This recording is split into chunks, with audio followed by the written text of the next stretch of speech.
Thank you for coming back, being here in person tonight to meet our last finalist candidate for Lincoln Police Chief. And thank you to those that are tuning in on Link TV to watch these public forums. Again, my name is Jennifer Brinkman. I'm Mayor Larry and Gaylor Baird's Chief of Staff, and I'm really pleased to be able to introduce our fourth and final candidate tonight. This is another part of the public engagement process that we have engaged in to select the next Lincoln Police Chief. That has involved a public survey, focus groups, listening sessions, and meetings with our LPD officers, leaders, and staff. We developed all of that information into a report that we used to develop the job description. As I've said 3 times already, we had 31 candidates apply for the job. Those were reduced to 8 candidates who were interviewed by a search committee, and then resulted in the 4 finalist candidates that you've all had a chance to meet here this week. Those 4 finalists were announced on June 3rd, and each of them have participated in a day of program activities, including a community tour, a meeting with the mayor and some city council members, and other small groups, as well as an afternoon visit to the police department where they were able to meet with leadership, officers, and staff. With that, I'm excited to introduce Ramon Batista, who's the former chief of the Mesa, Arizona Police Department. As usual, his biography is available in the back of the room, along with a comment card that you can complete and turn in tonight. Our program for this evening is the same as the 3 evenings before. We've asked Ramon to comment on the following: to provide a personal introduction, to talk about crime prevention philosophy, effective efforts related to recruitment and retention, and then to comment on the current state of policing in America and how that will affect his role if he is selected as the next chief of police in Lincoln. So without further ado, it's my pleasure to introduce Ramon Batista.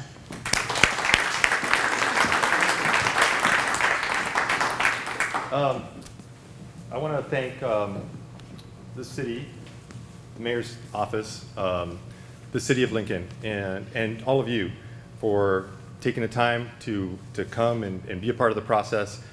It is a great honor to be a part of the 4 finalists to be a police chief for the city of Lincoln. As you've heard already, and it's absolutely true, I've done my research, this is a tremendously good police department already. And so your next police chief, whoever that might be, is going to come to a place where there's a great opportunity to continue to move forward and progress this agency into that 21st century and the expectations that our communities have for excellent policing in this country. A little bit about myself. I just read the bio, and it's pretty close. It's pretty accurate. It doesn't fully encompass 34 years of policing, but it's all there. I'll tell you that I was a 10-year-old kid who always wanted to be a cop, and I remember tugging at my mom's coattails at a very young age of trying to figure out how I was going to join the Explorer Post program. And so that began my career, where I spent the first 10 years in patrol as a line level officer, and then a couple years as a detective before I got my first promotion. After 12 years, I got my first promotion then to become a sergeant, and I was a sergeant for 6 years. A majority of that time was as a traffic sergeant, motor sergeant, riding a motorcycle. From there, the career progression just moved. You know, I became a lieutenant, patrol captain in the neighborhood where I grew up.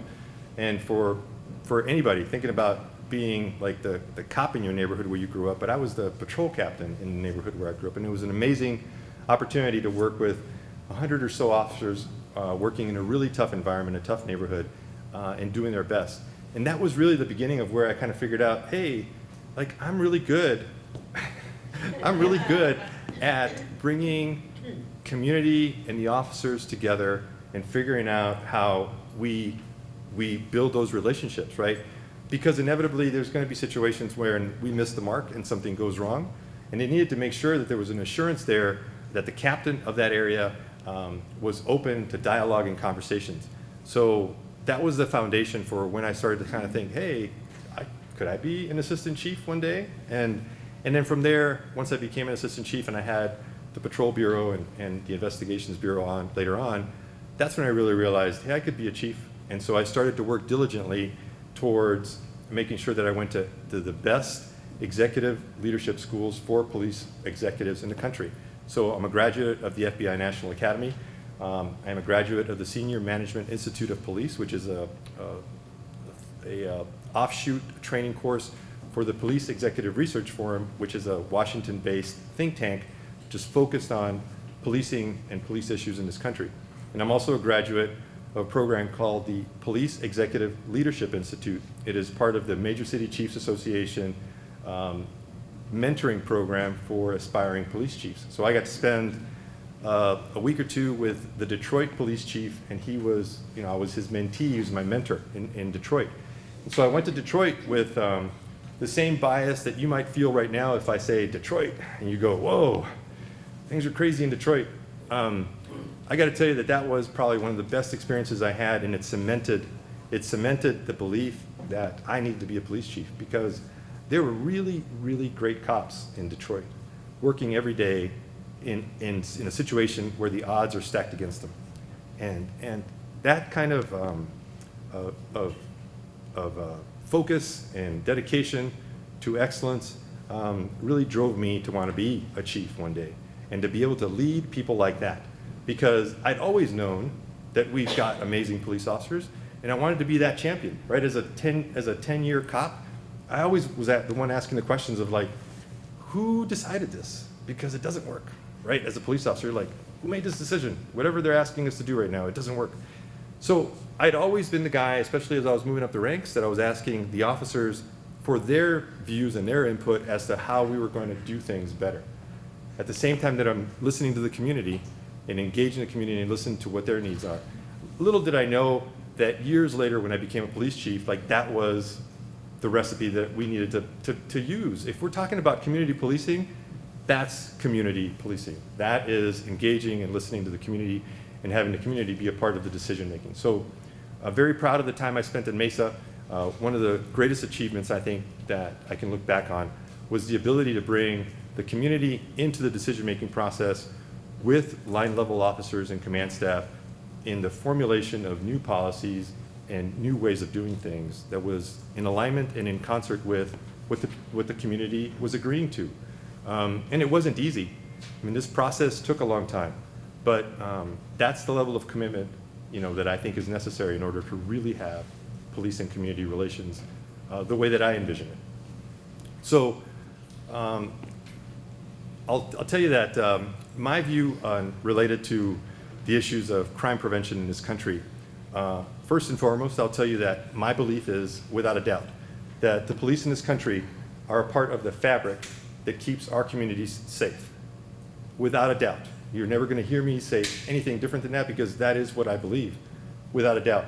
It is all of it, right? It is the community policing officer, the neighborhood officer. It is the courageous officers, like those police officers, 6 police officers in Nashville, Tennessee. I can't remember when it happened. 6 police officers in Nashville, Tennessee. And they work downtown, and they hear these eerie warnings coming from an RV that a bomb is about to go off. Those guys, 6 of them, and 1 female officer, go door to door, building by building, as the eerie, imminent warnings that a bomb is about to go off, and get everybody out of that area. The bomb blows up, and sure enough, causes all kinds of untold damage, but no lives were lost, right? So that's the kind of courage, and that's the kind of police officer that I know, and that's the kind of police officer that I want to tell you about, that we should be proud of those folks. I'll tell you one other quick story, because this is what I'm talking about when I say they make up the fabric of safety and security in our country. A female officer working a midnight shift, she comes across a guy in a private business area, business park area. After hours, he's obviously trespassing, he's suspicious, right?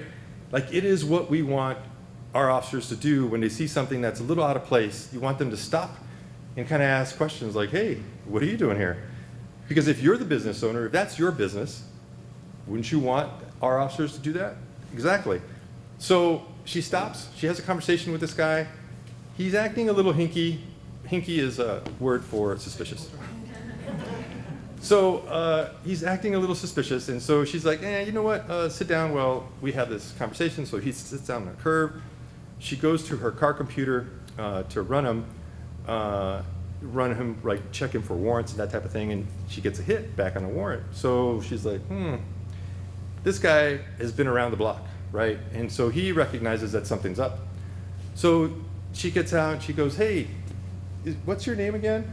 And so he starts to like, and he starts to get up. And he starts to get up, and as he starts to get up, he's like, no, hold on, just, we're almost done here, relax.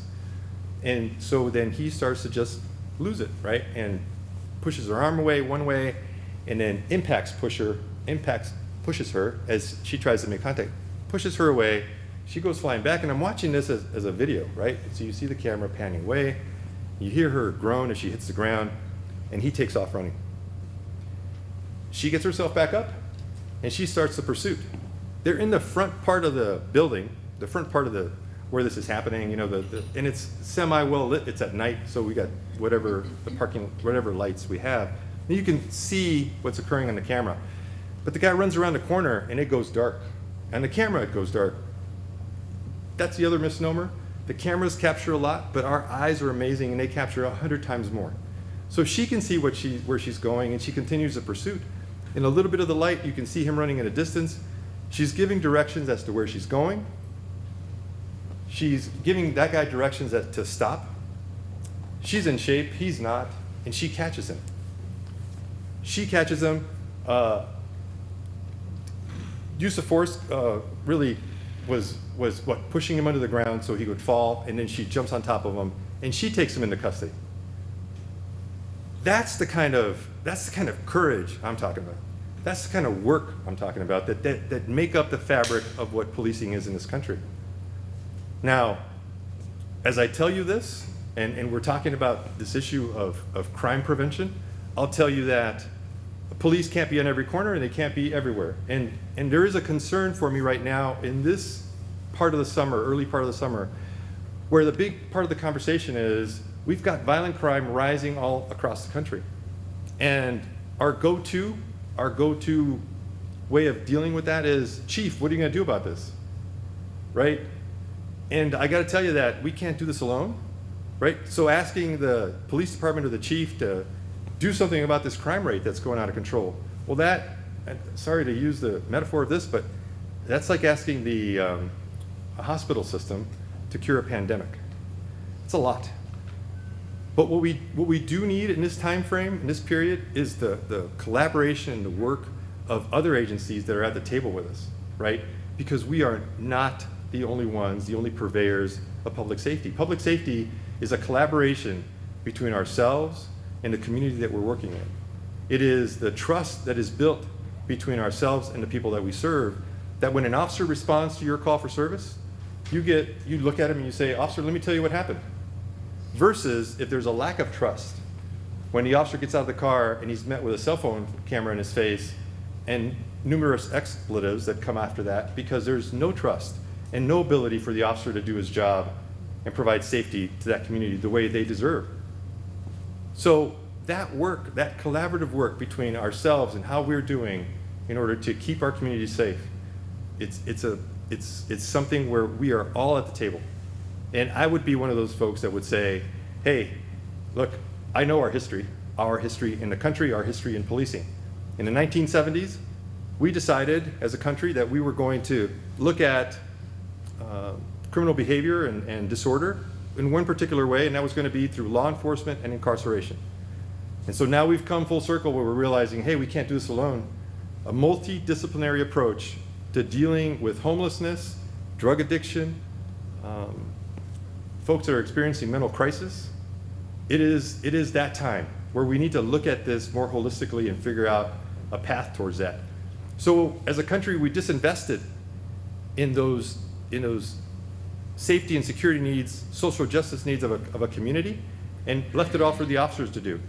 And so the officers are officers. They're not clinicians, and although we try really hard, we go to a lot of training for understand mental illness, it's not what we went to school for, and so we make mistakes.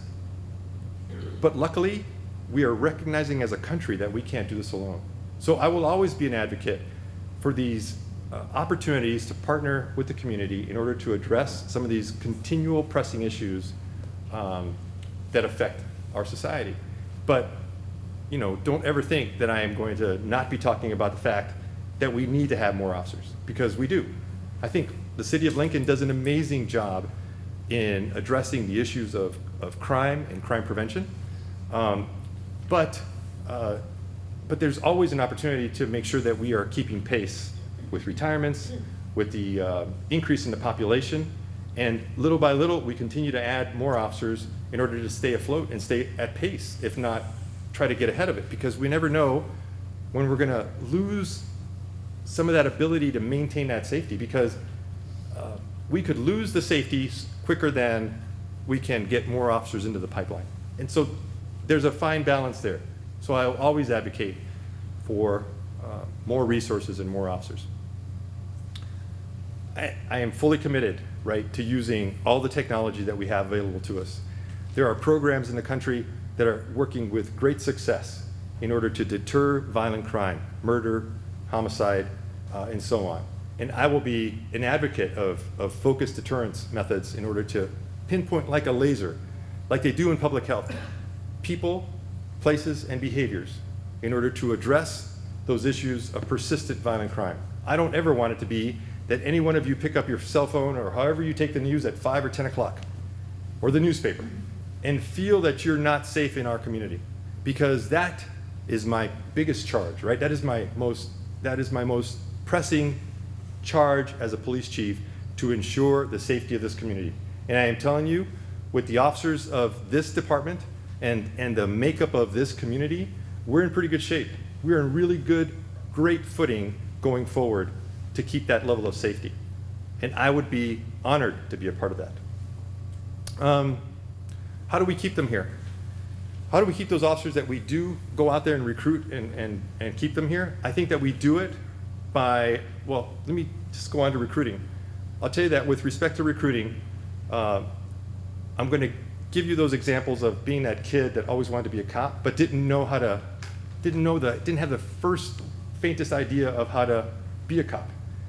And so I think we have to leverage every opportunity to engage young people and see when we can begin to find those young people with a heart of service and pull them into this profession. Because despite the rhetoric that we're losing cops left and right, and that is true, we are. It's a tough period right now to be a police officer. But the fact remains that every day there's a new batch of young people coming into this world of age with a heart of service, with a heart of wanting to care for others. And it's up to us to figure every marketing tool, every opportunity to reach out to them and bring them in. And we start early. So I was a member of the National Organization of Black Law Enforcement Executives. It's a mouthful. And I'll take a page out of one of their programs. It was called a LEAD program. And in that program, they partner with community groups, much like the Lincoln Police Department and the Malone Center are doing right now. And their effort, the reasons why they're doing it, is because they're trying to build relationships with young people at an early age. So at that teenager age where they're starting to kind of look at cops like, yeah, I don't like you. I don't know why I don't like you, but I don't like you. But then they get to meet a police officer in a situation that is not enforcement related, it is just relationship building. And so there is where we begin to plant those seeds in minority communities and bringing in women into the profession of policing, because we have to. That was me, for Christ's sakes. And so it's imperative that we work those opportunities. We have the University of Nebraska at Lincoln. And what an amazing opportunity, right? 52,000 students. Every time we've got a freshman class, engage them on the topic of safety. So really what that is our introduction into, hey, we're the Lincoln Police Department and we're here for you, right? And we're smart about who they're engaging with, people that look just like them. We're starting to plant that seed. Then when they're juniors, when they're seniors, we start thinking about internship programs, which the department already has. And we start leveraging those opportunities for people to think, wow, I could be a part of this profession. We will talk to them about the responsibilities of honor and integrity and the courage that it takes to be a police officer. in a time of crisis. But what we most need from young people is their ability to come up to a problem and say, how am I going to solve this? To be able to look at it and walk around that problem and kind of go, okay, I think I know what we're going to do. Because that's what it is, right? 911 calls are ambiguous. I said that earlier. We don't know really what we're going to until we get there. A barking chicken call could be something completely different than what it sounds like when you first get the call. And we need officers that have that courage, that care, that compassion to walk around those issues and figure out the best path towards resolution, where community members and police officers walk away safely without issues. And so I think that that's possible. And I will always strive towards that. Let's see. It's tough when you're up here and you got to remember all this stuff.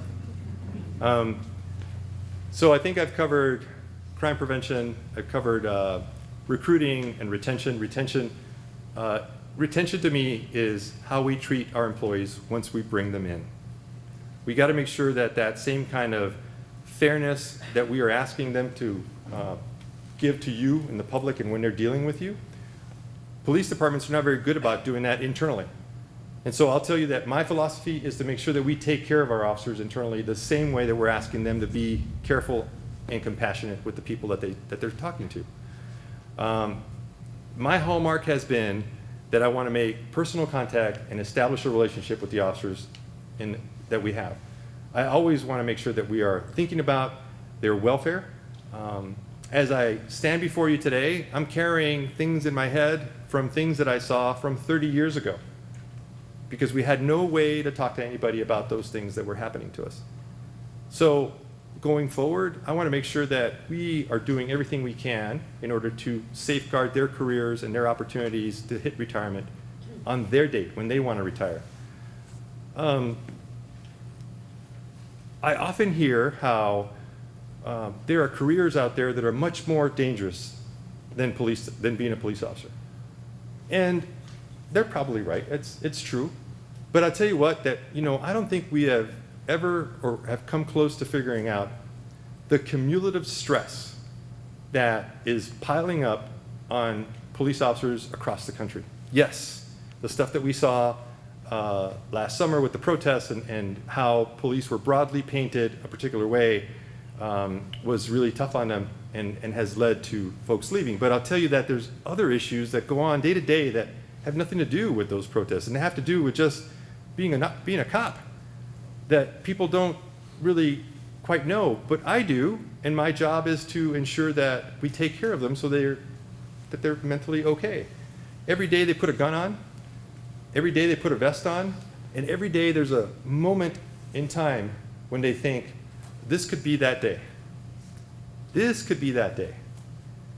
But then they walk, they kiss their family goodbye, and they go out the door. Well, guess what? Their family is still thinking about that issue as well. They carry that same weight and those same concerns until he gets home or she gets home. So these are things that I don't think are evaluated with enough weight and thought. The fact that at their worst, most stressful moment in their career, they're being recorded on a camera and are going to be judged, rightfully so, right? We have high expectations of our officers. They're going to be judged on everything that they're doing at one of the most stressful moments of their life. And the expectation is that they get it right. And so imagine, right, what other profession has this type of weight to carry? It's these men and women that have said, oh, I'll do it. It was Ramon Batista when he was 22 years old. No cameras back then. I don't know if I'd be here. No, I'm just kidding. But you get the point that there's no other profession that is put under that microscope, and of course no other profession that has this level of responsibility and care for our communities. And trust you me, that badge symbolizes this reservoir of trust that you have in us, and our officers know that. Our officers know that every single one of them is carrying this reservoir of trust, and the the greatest thing about that is how important that is, but also the greatest fear and concern about that is that any one of us could make a mistake and pierce a hole into that reservoir of trust. And that's when we, collectively, I, the chief, will stand in front of you and tell you that we've made a mistake and that you have to have faith in me that we will try to get it right and that it was not the outcome that we wanted. I'm always going to be concerned about situations where a life is lost or somebody is hurt. Always. I'm always going to be thinking about process improvement and how we get better. But at the same time, I'm telling you that I have a realization and understanding that our folks are human and we're not perfect. We're not infallible. But I will be upfront and honest with you and have those conversations and be the department's greatest cheerleader at that same time, because I know what kind of department is here in Lincoln. So I'll talk about the things that I think are the pressing issues in policing, and I really hope that I'm staying within the timelines. I got a nod that I am. I think that the issue of race, equity, and inclusion in the country is going to be with us for some time to come. And what I want to be able to do is have those kinds of conversations within the organization. They're not easy, but I've been there, so I understand that I would never have that kind of conversation with our men and women in any kind of way that made them feel bad, any kind of way that embarrassed them, or any kind of way that made them ashamed of the history of policing in this country. Because we have made amazing strides in getting better and better. Sometimes I joke that policing and the Catholic Church, we're kind of like almost on the same page when it comes to like trying to turn the ship around. We're slow. And I'm Catholic, so I can tell you that, because I know. But the point is that we are getting better. We will continue to improve. During COVID, really, and right after the death of George Floyd, and right after watching the protests and the, like I said, the broad brush kind of painting of police officers across the country, I decided that I wanted to do something because I knew the answers to this thing. I knew, right? I was retired, but 6 months out of the job, but I knew what we needed to do. So a friend of mine asked me if I'd be willing to write a book with him about my experiences of being a police officer and being a police chief. And so I am responsible for the title of the book, and the title of the book is Do No Harm. Because in my view, as much as it is almost impossible to think, right, it's a vision. A vision should not ever be anything that's easy to attain. A vision should be something that is challenging and tough for us to get to. And so do I think that someday we can get to a point where the work that we do in policing does no harm? Well, I don't know. It looks really challenging sometimes. In a country that's got more guns than people, it can be challenging. Our officers have to be aware of that. They're aware for their safety and your safety.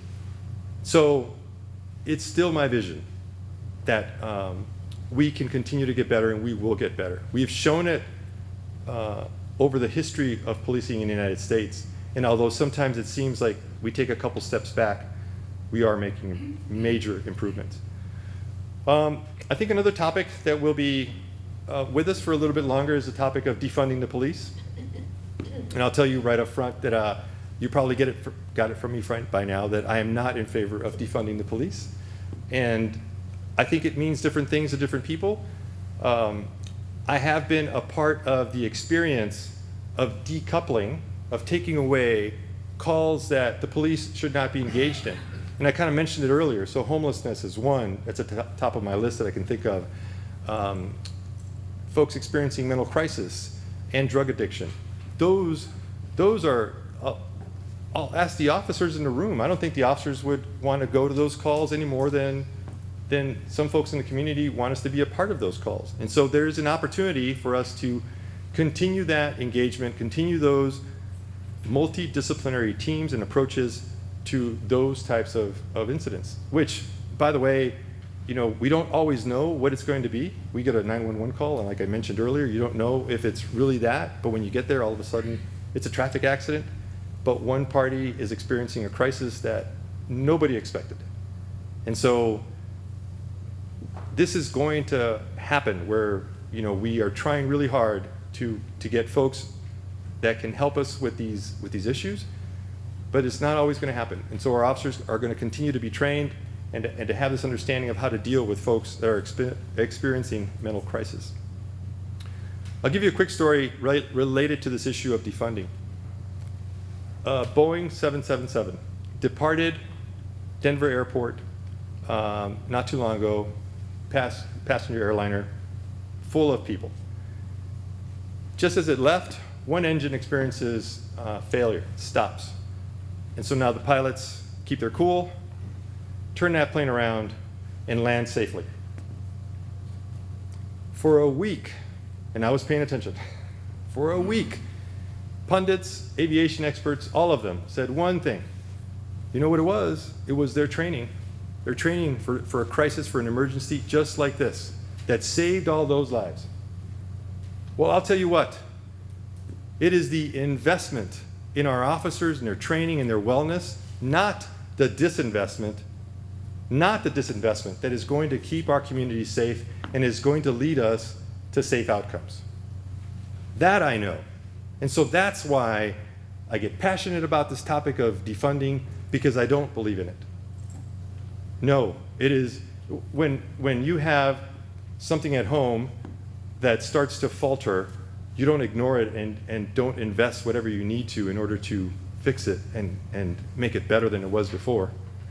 So, and I hate to make that like such a simple comparison, but there's absolutely, I don't agree with the phrasing or the ideology of defunding the police department.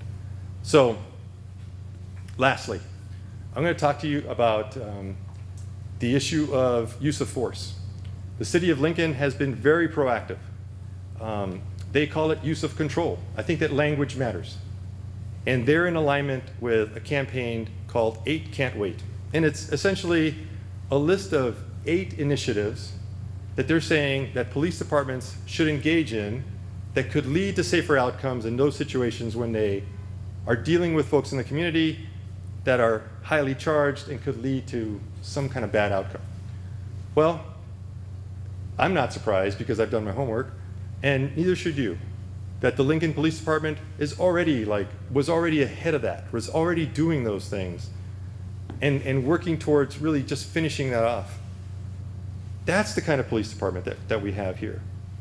But this topic of use of force, use of control, I think will continue to be one of conversation in this country. And I think that we in policing, the leaders in policing, need to have the courage and the fortitude to see and acknowledge that when we see something like Derek Chauvin on George Floyd's neck, that we acknowledge what that looks like and what that means, so that trust that I keep talking about, that ideology, the idea behind the fact that you believe in us, that we are really trying to do our best and get it right, that we will for you. We will do that for you.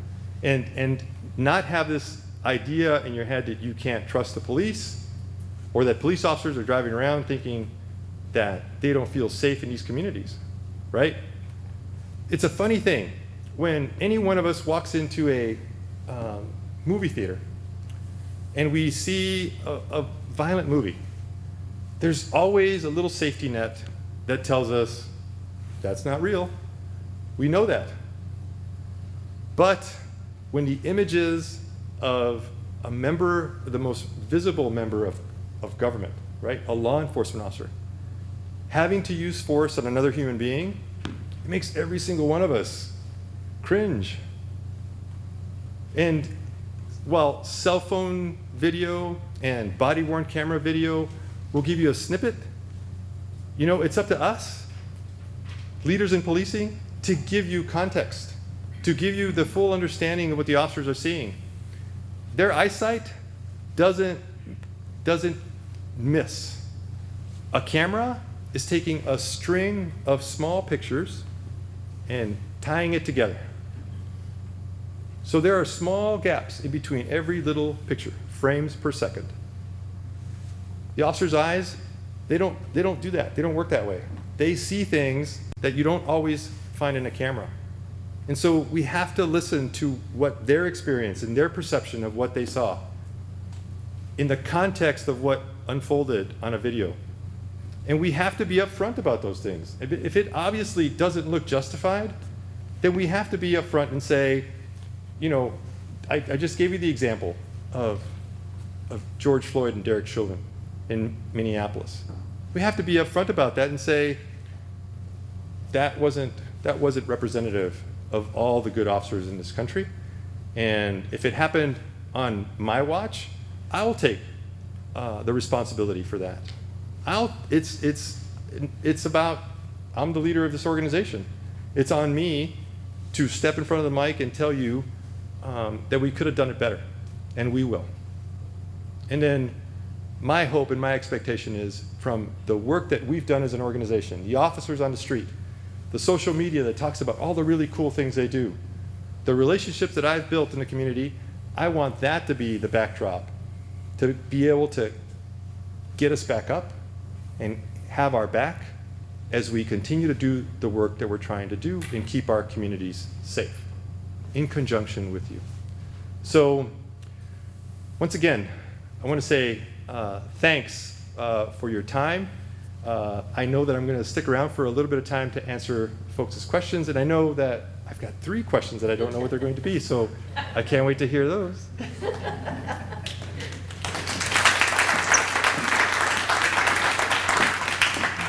Thanks, Ramon. Okay, our first question is, what are the key concepts and best evidence-based practices regarding mental health crisis response that you will promote? One more time. Sure. What are the key concepts and or best evidence-based practices regarding mental health crisis response that you will promote? Okay, so I think I mentioned it. I'm lucky that I come from a department where I spent the 30 years of my career, and it was a very forward-thinking, proactive department. So we started training our officers in the recognition and the identification of folks experiencing crisis, right? Mental crisis. And we had not gotten to the point yet where we started to use multidisciplinary teams, clinicians riding along with police officers in order to help us identify some of those things. But I tell you what, right, this is where I feel like I'm a lucky guy. When I was a young cop, there was 2 types of crisis teams that were available to police officers in Tucson. One was called the crisis team, the crisis unit. And they were amazing because you could call them for anything that you kind of like stumbled upon and didn't know what to do next. A victim of domestic violence that did not want to stay at home anymore, even though we were arresting the other party, they didn't know what to do. Like, as a cop, young cop at that point, you're like, I don't know, what do we do? The crisis unit would come and help us with those situations and those victims. Situations, unfortunate situations where we're having to remove children from a parent for any number of reasons.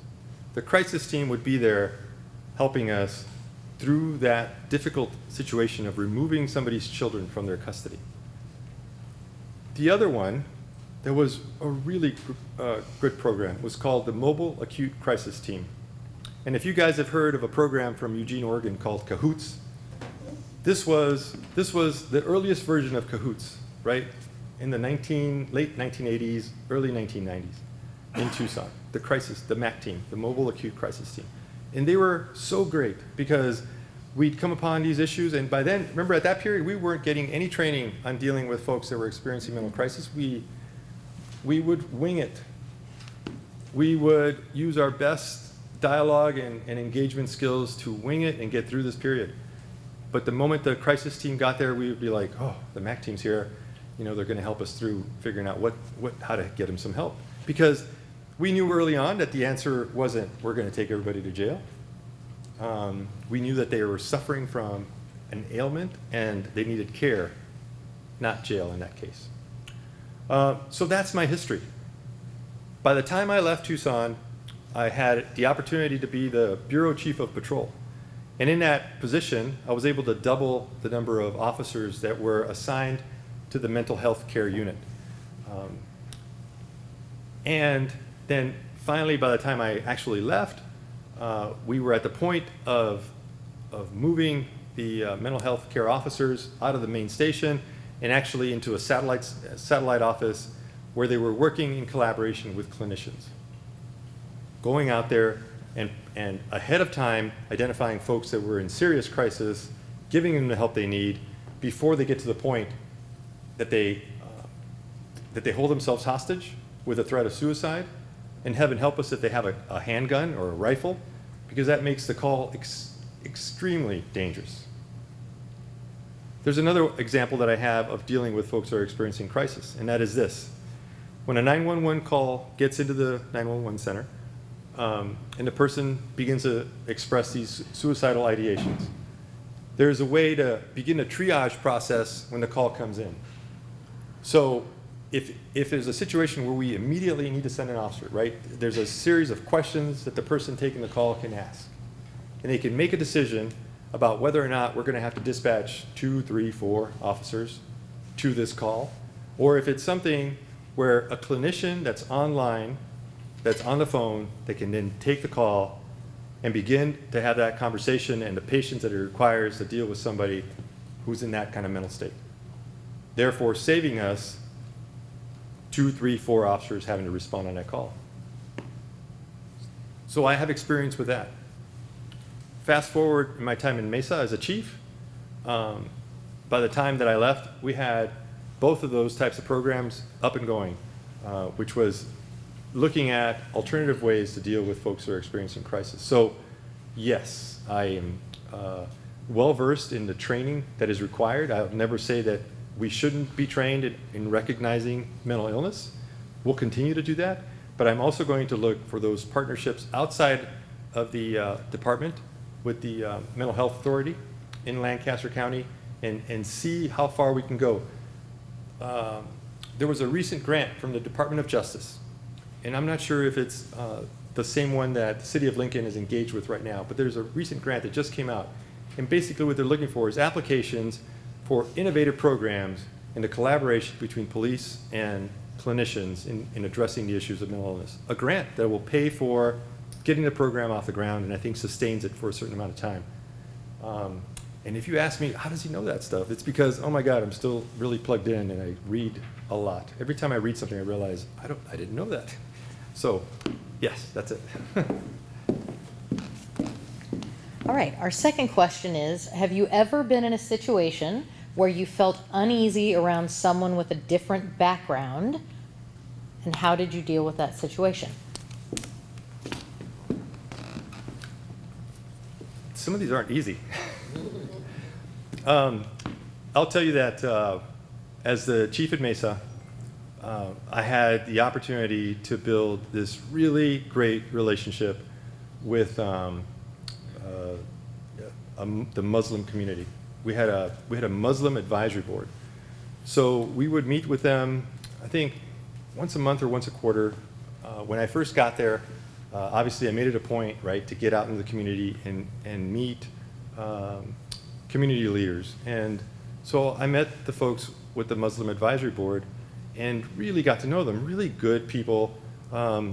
Really, they were working so hard to, I think, show the police department that they weren't a threat, that they were members of our community that supported law enforcement, that had a deep faith, an amazing work ethic, and were solidly behind the effort of public safety. They really wanted to show us that. And so as I tell you the story, I get the chills because it was like that was the first time that I'd really had that close a contact with folks of Muslim faith.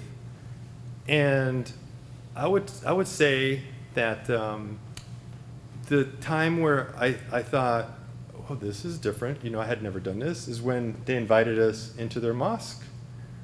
And I had never been in a mosque before. And I think that was probably the moment in my career, kind of pretty late in my career, to be in a place where I was like, wow, I've never done this. And how did I handle it? By being gracious and respectful of the customs and the rights of Muslims in their place of worship. I couldn't imagine, right? I'm very defensive of my churches, and I'm very respectful of others. So that was my experience. It wasn't that long ago, and yeah, that's how I handled it. Okay, last question. And think about this question in the context of, as a police chief, you will be faced with receiving criticism or communication from the public when they may be dissatisfied. So how do you balance a healthy and trustworthy relationship with the public at the same time being there for your officers and giving them your full support? Yeah. I think I touched on this earlier in the presentation in the way that I would be engaged in listening to the community that we serve. I refer back to my time in the 30 years I spent as an officer and then working my way up through the ranks as an assistant chief in a community that was very much a part of the dialogue with departments and the expectations that they had of police officers in that community. And so I am very accustomed to having to answer questions in situations where, like, I think to myself, my goodness, that's like Baltimore, not wherever we're at. We don't do that here. That's what I was thinking. But it's a natural occurrence, right? It's a natural reaction for people to see a snippet of news and then think to themselves, could that be happening in Lincoln? And then to be critical, and then to want to engage directly with the chief or an officer about something they saw or think is happening. And so I get it. I think that I think one of the greatest responsibilities for us in policing is to be able to respect and take care of your constitutional right to tell us what you think at all times. There's obviously limits, right? We're not going to get assaulted, and nobody else should either. But in this country, born out of revolution, I think that we know that we are those defenders of those rights in the Constitution that says you get to say what's on your mind. And we have to listen, and that's where I see my role in acknowledging and listening to what's occurring with you. That in no way means that I'm not going to be defending my officers and standing up for them, because I will. So there's these principles that we kind of see right now that are occurring, right? And that is that this issue of either Blue Lives Matter or Black Lives Matter, and when in all essence, it's part of this dialogue that we're having, right? It's kind of related to this question, and that it seems as though there are some forces at work trying to keep us apart, when in all honesty, we need to be working in the same direction, because these two really powerful forces of community safety and officer safety, they enhance each other when they're working with each other towards those same goals of public and community safety. It's not an either or. Put another way, public safety and justice in policing they are not mutually exclusive ideas and thoughts. We can do both, and we should do both. This department has the capacity to do all those things. And so while I will be the person, and we will be the people that listen to you if you're upset about something, I am also going to be the person that is out there cheerleading and talking about the good work we're doing. Not just by meetings like this, but I'm going to use every aspect of social media and public dialogue and engagement that we have at our disposal to show the good work that we're doing. Because we're not very good communicators sometimes as police officers. We didn't get into this role of policing to have the lights shined on us. So sometimes we're not very good at it. But I promise you this, everywhere I've been, I have talked about the strengths of our officers, their ability to do amazing things. I'll leave you with this story. You talk about a call that you really wonder to yourself, why did they dispatch an officer to that? Well, it's kind of what happens sometimes. And this is what it was. 911 call comes in that a person looks homeless, they say, is fishing in a lake. Probably not supposed to be doing that. We dispatch a police officer to that. Well, the officer shows up. He takes the call. He meets the guy.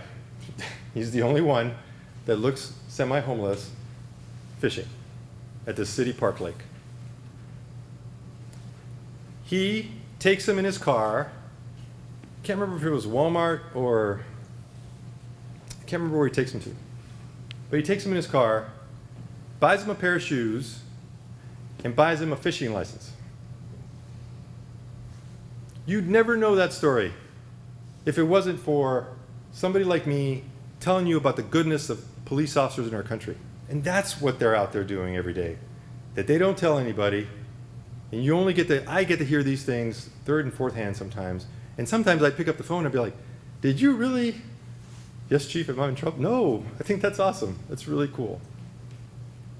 So while we may not publicize something like that, you're going to hear me tell those kinds of stories about the courage and the bravery of our officers. Because it's true. This is a great community. You've got a great department. And I'd love to be a part of it. So thank you.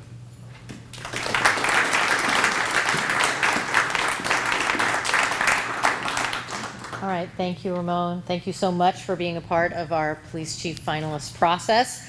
That concludes our fourth and final forum. Thank you all for being here. Thank you to Trevor and Sean from the City Parks and Rec Department who have helped here. Thank you to all the LPD officers that have been part of our process this week as well. Just a reminder, I think there's a few lonely cookies left back there on a couple of trays. Take a couple home if you want. Help yourself to refreshments. There are some comment cards in the back. Please turn those in. And remember that if you're watching this on Link TV, you can provide any feedback about our forums and the candidates that you saw to the mayor@lincoln.ne.gov by email or call our office at 402-441-7511. Ramon will be here to speak with people who are present if you want to engage in dialogue or ask questions. But remember, we have beat the storm so far. So if we're quick, we'll make it before it starts raining. Thanks. Have a great night.